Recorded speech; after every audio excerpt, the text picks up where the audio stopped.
Hi everyone, welcome to YouTube channel. तो हमने ये 7th क्लास की हिस्ट्री की एनसीईआरटी बुक कर रहे थे हम, और इसके हमारे पहले 6 चैप्टर कंप्लीट हो चुके हैं। 7th चैप्टर हम लास्ट क्लास में हाफ चैप्टर कर लिया था, और आज की जो क्लास है उसमें हम हाफ चैप्टर डिस्कस करेंगे, बाकी वाला। हमारा टॉपिक शुरू होता है बदलता समाज, नई जनजातियां और नई श्रेणियां। यानी कि समाज के अंदर हमें कैसे किस प्रकार के जो चेंजेस है वो देखने को मिल रहे हैं, ये इसमें बताया गया है। समाज में जैसे चेंजेस हुए उसके अकॉर्डिंग हमें नई नई जनजातियां, नई नई जातियां देखने को मिलती है। ठीक है, तो ये क्यों हुआ? तो ये समाज जब हमारी सोसाइटी के अंदर कोई चेंज होता है उसी के कारण हमें ऐसे चेंजेस भी देखने को मिलते हैं। क्या है देखो इस टॉपिक में, जैसे जैसे अर्थव्यवस्था और समाज की जरूरतें बढ़ती गई, नए हुनर वाले लोगों की आवश्यकताएं पड़ी, वर्णों के भीतर छोटी छोटी जातियां उभरने लगी। उदाहरण के लिए यानी कि जैसे जैसे नए नए काम पनप रहे थे, उद्योग धंधे, वैसे वैसे उनको करने वाले भी नए नए लोग आ रहे थे। ब्राह्मण के बीच में नई जातियां सामने आई, दूसरी ओर कई जनजातियां और सामाजिक समूहों को जाति विभाजन समाज में शामिल कर लिया गया था और उन्हें जातियों का दर्जा दे दिया गया था। विशेषज्ञता प्राप्त शिल्पियों, सुनार, लोहार, बढ़ई और राजमिस्त्री को भी ब्राह्मण के द्वारा जातियों के रूप में मान्यता दे दी गई थी। वर्ण की बजाय क्या है, जाति समाज के संगठन का, वर्ण की बजाय जो जाति थी वो समाज के संगठन का आधार बन चुकी थी। 11वीं और 12वीं सदी तक आते आते क्षत्रियों के बीच में नए राजपूत गोत्रों की ताकत में काफी इजाफा हुआ था। वे ह्रून, चंदेल, चालुक्य और कुछ दूसरे वंश परंपराओं से आते थे। इसमें से कुछ पहले जनजातियों में आते थे और बाद में कुल राजपूत मान लिया गया था। धीरे धीरे उन्होंने अपने पुराने शासकों की जगह ले ली थी। कृषि वाले क्षेत्रों में जहां कई तरह के परिवर्तन हो रहे थे, शासकों ने शक्तिशाली राज्यों के निर्माण में अपनी संपदा का इस्तेमाल किया। शासकों के रूप में राजपूत गोत्रों के उदय के उदाहरण का जनजातीय लोगों ने अनुसरण किया। धीरे धीरे ब्राह्मणों के समर्थन से कई जनजातियां जाति व्यवस्था का हिस्सा बन गई थी, लेकिन केवल प्रमुख जनजातियां परिवार ही शासक वर्ग में शामिल हो पाए। उनकी बहुसंख्यक आबादी समाज की छोटी जातियों में जगह बना पाई। दूसरी ओर पंजाब, सिंध और उत्तर पश्चिमी सरहद की प्रभुत्वशाली जनजातियों ने काफी पहले इस्लाम को अपना लिया था। वे जाति व्यवस्था को नकारते रहे।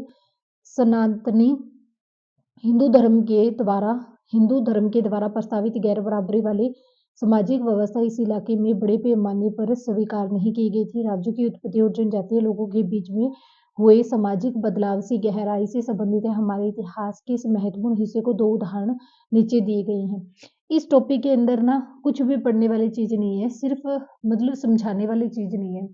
समाज बदला, नई नई जरूरतें आई, उसके अकॉर्डिंग नई नई जातियां बननी शुरू हो गई थी। मेन जो कॉन्सेप्ट है वो एक ही लाइन में ये निकल के आता है। बाकी पढ़ने वाली चीज है, एक बार पढ़ ली, एक बार सुन ली, वो हमारे क्या है रिकॉल रह जाती है। जब भी हम उसको रिकॉल करेंगे वो हमारे बात ध्यान में नहीं आ जाती है। एक बार जो हमने बात को देखा सुना होता है, ज्यादा इंपॉर्टेंट नहीं है इसके अंदर, तो ज्यादा टाइम वेस्ट करने की भी जरूरत नहीं है। अभी ये कहता है कि जाति व्यवस्था के ऊपर क्या विचार दिया गया है। वर्तमान तमिलनाडु के तिरुचिरापल्ली तालुके में स्थित क्या है, उय्याकोंडन उद्यान ने 12वीं शताब्दी के अभिलेख में ब्राह्मण की एक सभा का वर्णन किया है, जिसमें वो विचार विमर्श का वर्णन मिलता है। वे रथाकार, जिन्हें क्या है शाब्दिक रथ बनाने वाले लोग कहा जाता था। पहले यही होता था, जो जो काम करता ना, जिस काम के लिए वो प्रसिद्ध था, उस काम को ही उसका क्या बना दिया जाता था, उस काम को इसका नाम बना देते थे। जैसे कि ये रथकारों का मीनिंग क्या है, जो रथ बनाने वाले लोग होते थे उनको नाम दे दिया रथकार। जो रथ बनाने वाले लोग होते थे उनको क्या नाम दिया है, रथकार नाम दे दिया। की सामाजिक स्थिति पर विचार विमर्श कर रहे हैं। उन्होंने इस जाति के कामकाज तय किए, जिसमें वास्तुकला, रथों और गाड़ियों का निर्माण, मंदिरों के द्वार बनाना, मूर्तियां स्थापित करवाना और बलि के लिए लकड़ियों से बने साज सामान तैयार करवाना, मंडप बनाना और राजा के लिए क्या है जेवर बनाना भी शामिल थे। यानी कि जो काम जो जातियां या जो लोग जो काम करते थे ना, जिस काम को करने में प्रसिद्ध थे, उसी के आधार पर उनको क्या है नाम दे दिया जाता था उनको कि ये वो लोग हैं। जो लोहार का काम कर रहे थे उनको कह दिया ये क्या है लोहार होंगे। जो सोने का काम कर रहे थे उनको सुनार का नाम दे दिया। यानी कि जो काम वो कर रहे थे, जिस काम में उनके पास में प्रसिद्धि थी, वही उनका नाम रख दिया गया था। नेक्स्ट देखो यहाँ पर ये कॉन्सेप्ट दे रखा है, यानी कि नजदीक से जो जनजातियां जैसे जैसे इसके अंदर बताया ना कि वो कैसे अपना वो स्थान बदल रही थी अलग अलग, कैसे वो अलग अलग काम कर रहे थे। बड़ी बड़ी जातियों में कुछ छोटी छोटी जातियां और नई बन गई थी, तो उनके बारे में बताया।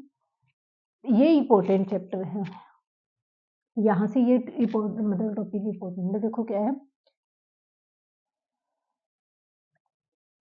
गोंड जो लोग होते थे वो गोंडवाना नामक विशाल वन क्षेत्र में रहते थे। वे स्थानांतरी कृषि करते थे। स्थानांतरी कृषि क्या होती है, इसे क्या है कर्तन दहन कृषि या फिर अदला बदली की कृषि भी कहा जाता है। इसके अंदर क्या होता है, कोई भी किसानों का एक जो समूह होता है या लोगों का समूह होता है, वो खेती करने के लिए एक जंगल के बड़े से क्षेत्र को साफ करते हैं। साफ करने के बाद में वहां पर जितना भी कचरा होता है उसे वो जला देते हैं। जलाने के बाद जो राख बच जाती है उसकी उस खेत उस मिट्टी के अंदर क्या है मतलब मिलावट की कर दी जाती है। मिट्टी के अंदर उसको मिक्स वेल कर देते हैं। उसके बाद में वहां पर खेती की जाती है और राख उसके अंदर मिली होती है मिट्टी के अंदर, और वहां पर खेती का प्रोडक्शन काफी अच्छा खासा प्रोडक्शन होता है। लेकिन ये लोग परमानेंट लोग नहीं है, इनका जीवन जो है वो स्थायी जीवन नहीं है, जिसके कारण ये क्या करते हैं जहाँ वहां एक जगह पे उन्होंने खेती की, एक जगह से प्रोडक्शन लिया, उसके बाद में उनको वैसा के वैसा छोड़कर किसी दूसरे स्थान पर जाकर ऐसे वनों को साफ करते हैं, जलाते हैं, वहां पर खेती कर लेते हैं। जिसके कारण इसे क्या है स्थानांतरी कृषि कहते हैं। यानी कि ये पर्टिकुलर एक स्थान से नहीं होती है, स्थान बदल बदल कर ही कृषि करते हैं। ज्योग्राफी का कॉन्सेप्ट है और ये मैंने आपको अच्छे से आपको समझ में आ गया होगा कैसे होता है। विशाल गोंड जनजाति कई छोटे छोटे कुलों में बंटी हुई थी। प्रत्येक कुल का अपना राजा या राय होता था। जिस समय दिल्ली के सुल्तानों की ताकत घट रही थी, उसी समय कुछ गोंड राजे के छोटे गोंड सरदारों पर हावी हो रहे थे। अकबर के शासनकाल में एक इतिहासकार अकबरनामा में उल्लेखित है कि गढ़गटगा के गोंड राज्य में 70,000 लोग मतलब 70,000 काम होते थे। और ये आपको पता चल गया, ये स्थानांतरित कृषि जो अभी मैंने आपको बताया है मोटा मोटी वही टॉपिक है। आपको अगर समझ में आ गया है तो आप इसको पढ़ोगे तो आपको ध्यान में आ जाएगा। इन राज्यों की प्रशासनिक व्यवस्था केंद्रीकृत हो रही थी, राज्य गढ़ों में विभाजित हो रहे थे। हर गढ़ कई खास गोंड कुल के नियंत्रण में था और 84 गांवों की इकाइयों में विभाजित होते थे, जिसे चौरासी कहा जाता था। चौरासी क्या होते थे, एक जो गोंड गांव जो होता था उसको 84 अलग अलग गांवों में बांट देते थे एक गोंड को, जिसके कारण उसको क्या नाम देते थे, 84 का नाम देते थे। एक गोंड के अंदर जब वो इतना बड़ा हो जाता था कि उसे 84 वर्गों में बांट देते थे, 84 गांवों में बांट देते थे, तो उसे 84 बोलते थे केला, उसको गोंड नहीं बोलते थे। फिर ये 84 का उप विभाजन क्या होता है, बहहोता होता है। 84 होता है, फिर कौन होता है, बहहोता होता है 84 के नीचे, जिसके अंदर 12-12 गांवों को मिलाकर बनाया जाता है। बड़े राज्यों के उदय में गोंड समाज के चरित्र को बदल डाला। उनका मूलतः बराबरी वाला समाज धीरे धीरे असमान सामाजिक वर्गों में विभाजित हो गया। ब्राह्मण लोगों ने गोंड राजाओं से अनुदान में भूमि प्राप्त की और अधिक प्रभावशाली बन गए। गोंड सरदारों को अब राजपूतों के रूप में मान्यता प्राप्त करने की चाहत हुई। इसलिए गढ़कटंगा के गोंड राजा अमनदास ने संग्राम शाह की उपाधि धारण कर ली। उसके पुत्र दलपत ने महबूबा के चंदेल राजा सालवाहन की पुत्री राजकुमारी दुर्गावती से विवाह कर लिया। दलपत की मृत्यु कम उम्र में हो गई थी। रानी दुर्गावती कुछ योग्य थी और उसने 5 साल के पुत्र वीर नारायण के नाम पर शासन करने की कमाल संभाली। उसके समय में राज्य का और अधिक विस्तार हुआ। 1565 में आसफ खान के नेतृत्व में मुगल सेनाओं ने गढ़कंडगा पर हमला कर दिया और रानी दुर्गावती ने इसका जमकर सामना किया।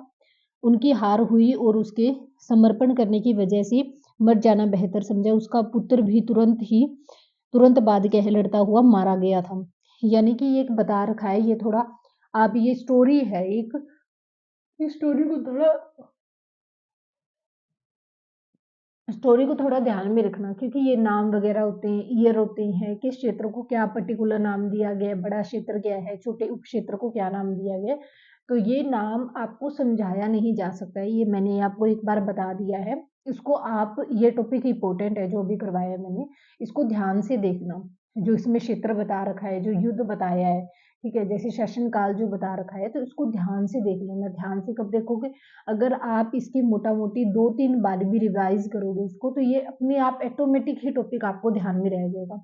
जब भी इस टॉपिक से रिलेटेड कोई क्वेश्चन पूछा जाएगा, तो आप उसको आसानी से रिकॉल कर सकते हो, अगर 2-3 बार आपने इस टॉपिक को पढ़ रखा है तो। ओके?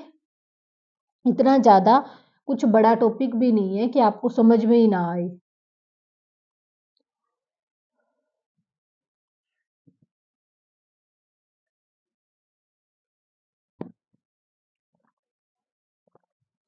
नेक्स्ट देखो,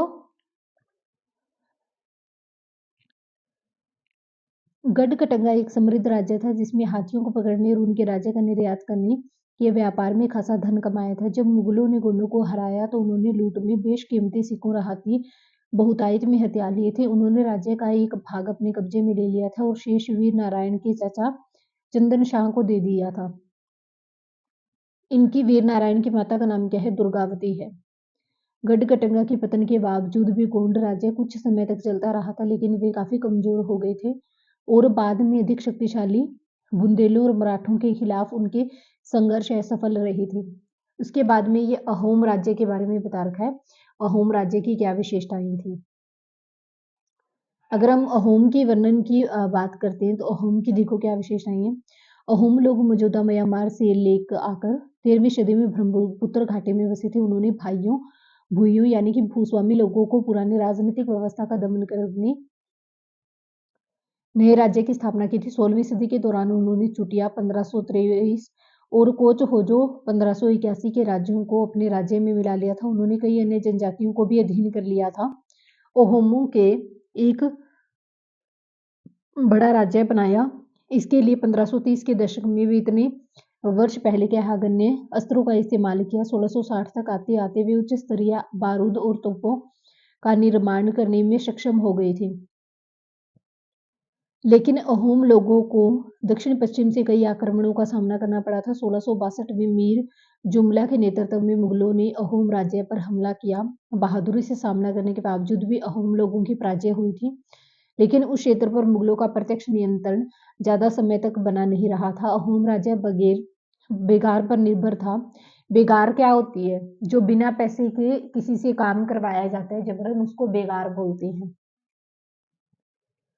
राज्य के वे जिन लोगों को जबरन काम पर जाते थे उनको क्या कहा जाता है? उनके लिए पाइक शब्द का इस्तेमाल किया, बेगार नहीं कहा है इन्होंने। अहोम राज्य में एक जनगणना की गई थी। प्रत्येक गांव को अपनी बारी आने पर निश्चित संख्या में पाइक भेजने होते थे। पाइक यानी कि जो बिना पैसे के काम करने वाले मजदूर है वो भेजने होते थे। इसके लिए जनगणना के बाद में सकन आबादी वाले इलाकों से कम आबादी वाले इलाकों की ओर लोगों को स्थानांतरित कर दिया जाता था और इस प्रकार अहोम कुल टूट गया और 17वीं शताब्दी के पूर्वार्ध पर पूरा होते होते प्रशासन खासा केंद्रीकृत हो चुका था। यानी कि वहां पर हमें तानाशाही प्रवृत्ति देखने को मिली। लगभग सभी वयस्क पुरुष युद्ध के दौरान में सेना में अपनी सेवाएं प्रदान करते थे। दूसरे समय में वे बांध, सिंचाई व्यवस्था आदि के निर्माण या फिर अन्य सार्वजनिक कार्यों में से जुटे रहते थे। अहोम लोग चावल की खेती जो है उसको करने के नए नए तरीके खोजा करते थे, कैसे हम कर सकते हैं इसे नए तरीके से। अहोम समाज कुलों में विभाजित था, जिसे क्या कहा जाता है? खेल नाम दिया गया है। वहां जो पॉइंट में मतलब अंडरलाइन करवा के बता रही हूँ, राउंड शेप दे रही हूँ, तो उस टॉपिक को आप ध्यान में रखना। वो लाइन जो अभी अभी मैंने आपको अंडरलाइन करके बताई है उसको आप ध्यान में रखना। जैसे अगर इसमें देखिए, हम एक ये क्या है, चुटिया के बारे में बताया है, कोच होजो के बारे में बताया है इसमें, ठीक है। और फिर ये आक्रमण वाला भी देख लेना, 1662 में आक्रमण किया है। इनको क्या कहा जाता था? पाइक कहा जाता था। जो भी अंडरलाइन करवाए जा रही हैं आपको टॉपिक, वो आपको ध्यान में रखने हैं। उसको जब आप दोबारा से रिवीजन करोगे ना, तो उस लाइन को ध्यान से देखना, वो अंडरलाइन किसके लिए किया गया, वो ध्यान से एक बार अगर आप देख भी लोगे ना, तो भी आपको मतलब एग्जाम तक बेटर या मतलब अंडरस्टैंड होगी उसकी। इसीलिए क्या है, अहोम क्षेत्र में दस्तकार निकटवर्ती क्षेत्रों से आए थे। खेल के नियंत्रण में प्राय कई गांव होते थे। किसान को अपने ग्राम समुदाय के द्वारा जमीन दी जाती थी। समुदाय की सहमति के बगैर राजा तक इसे वापस नहीं ला सकते थे। शुरुआत में अहोम लोग अपने जनजातीय देवताओं की उपासना करते थे, लेकिन 17वीं सदी के पूर्वार्ध में ब्राह्मणों के प्रभाव में बढ़ोतरी हुई थी। मंदिरों और ब्राह्मणों को राजा के द्वारा भूमि अनुदान दी जाती थी।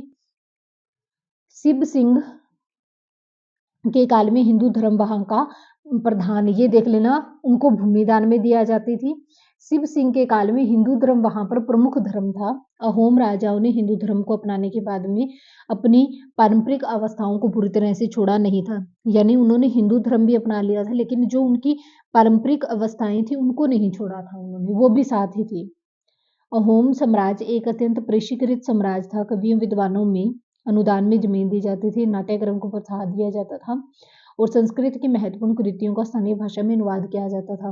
बुर्जी नामक ऐतिहासिक कृतियों को पहले अहोम भाषा में और फिर क्या है, असमिया भाषा में लिखा गया। तो बुर्जी क्या है, जिसे पहले तो अहोम भाषा के अंदर लिखा गया है। बुर्जी एक ऐसी कृति है जिसे पहले किसके अंदर लिखा गया था, अहोम भाषा में लिखा गया, और अहोम के बाद में उसे क्या है, असमिया लैंग्वेज में लिखा गया। किस लैंग्वेज में लिखा गया है, तो ये असमिया लैंग्वेज के अंदर लिखा गया है। निष्कर्ष क्या है, जिस युग की हम चर्चा करते आए हैं उस युग के दौरान भी उपमहाद्वीप में काफी सामाजिक परिवर्तन हुआ। वर्ण आधारित समाज और जनजातीय लोग एक दूसरे के साथ में लगातार संपर्क में रहे थे। इस आदान प्रदान ने दोनों तरह के समाजों के अनुकूलन और बदलाव की प्रक्रिया चलाई। बहुत सी भिन्न भिन्न प्रकार की जनजातियां थी और उन्होंने भिन्न भिन्न प्रकार की जीविकाएं अपनाई। कालांतर में उसने कई जाति आधारित समाज में शामिल हो गए थे, लेकिन कईयों ने जाति व्यवस्था और सनातन हिंदू धर्म आदि दोनों को नकार दिया था। कुछ जनजातियों ने सुसंगठित प्रशासनिक व्यवस्था वाले विस्तृत राज्यों की स्थापना की।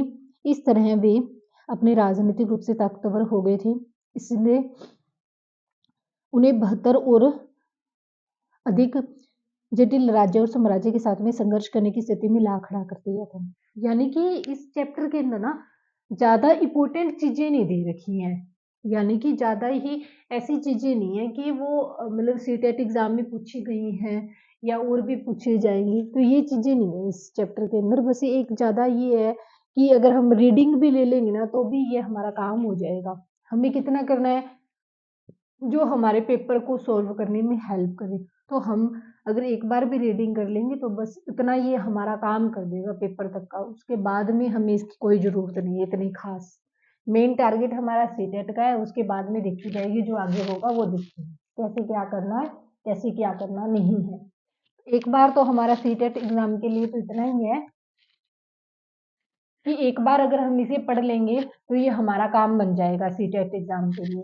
ओके, कल हम हमारा नया चैप्टर है 8th चैप्टर शुरू करेंगे। शायद 2 चैप्टर हो गए इसके, उसके बाद में हम जो सामाजिक विज्ञान की है 7th क्लास की वो बुक शुरू करेंगे, और वो जब कंप्लीट हो जाएगी ना फिर हम 8th क्लास वाली करेंगे। उसके बाद में हम इकट्ठी तीनों क्लासेस की ज्योग्राफी जो है वो इकट्ठी करेंगे, क्योंकि ज्योग्राफी के अंदर ये नहीं कोई कॉन्सेप्ट 6th क्लास की करवा दी फिर 7th क्लास की, क्योंकि एक कॉन्सेप्ट जब पढ़ाना शुरू किया जाएगा आपको तो वो उसी दिन कंप्लीट करवाया जाएगा। इसलिए मेरी यही कोशिश है कि पहले हम हिस्ट्री का और सामाजिक विज्ञान की जो बुक है ये सारी पूरी कर ले तीनों क्लासेस की, 6th 7th और 8th। उसके बाद में हम हमारे ज्योग्राफी को शुरू करेंगे, और ज्योग्राफी के बाद में उसके बाद में हम देखेंगे जो टॉपिक रह गए हैं जो बुक में कवर नहीं हुए हैं वो टॉपिक फिर शुरू करेंगे उसके बाद में। ठीक है, और साथ ही हम PYQ की क्लासेस भी शुरू करेंगे जस्ट। ओके, अगर आपको हमारी क्लासेस अच्छी लगती हैं, समझ में आ रही हैं, तो ज़्यादा से ज़्यादा लाइक करें और ज़्यादा से ज़्यादा चैनल को शेयर करें। ओके, थैंक यू, बने रहिए हमारे चैनल पे।